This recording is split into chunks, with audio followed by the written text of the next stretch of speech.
Welcome back to DBL. Dermot Mulroney does it all. Movies, TV, he's even an accomplished cellist. Well, earlier I talked with him about the latest venture, voice acting. Check it out in today's Chatting with the Stars.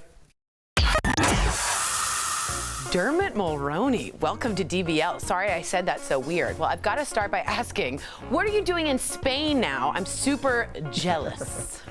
Oh, Spain has been wonderful to me. I'm here in Barcelona, beautiful city of the world, and I am just at the end completing season 2 of Hannah, which was had their hit first season on Prime Video, starring Esme Creed Mills and Mireille Enos.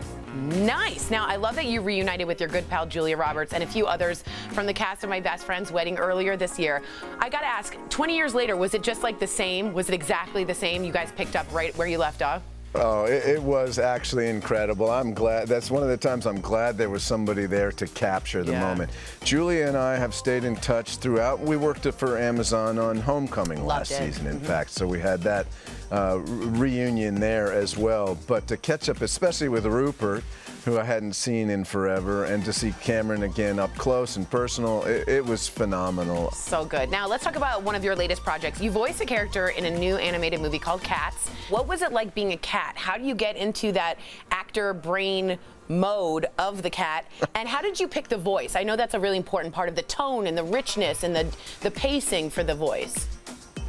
Well, I kind of went all the way around the block to wind up where I started, which sometimes is part of the creative process. But I tried out a funny voice, a cat voice, and ultimately this overprotective father who is an indoor cat ends up sounding somewhat mostly like this, like me.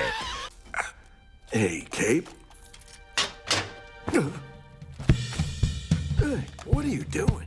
And I couldn't have had more fun doing it. That's awesome. Now, I didn't know this, and some people probably don't, our audience included. You're a classically trained cellist. Tell me a little bit about that. Yeah, the most amazing experience that my student skills, which are pretty high, coming through college even, I'm able to put to use years and years later as an adult. So really the way it came together, I play almost exclusively with one composer, Michael Giacchino. He did the score for so many wonderful movies. He got an Oscar for Up. Wow. But when I met him, he had scored The Family Stone. So I told him, you should have me in and play for you sometime. He's like, yeah, well, you need to really know how to play. And I said, well, Michael, I do. I've been in his orchestra ever since, so I've had an incredible time playing orchestral scores for probably 20 or 25 movies by now. That's insane. You're so well-rounded. Everyone, make sure to check out Cats. It will be exclusively available on DirecTV on December 19th. Thank you, full-rounded Renaissance man Dermot. Thank you. Thank you, very much.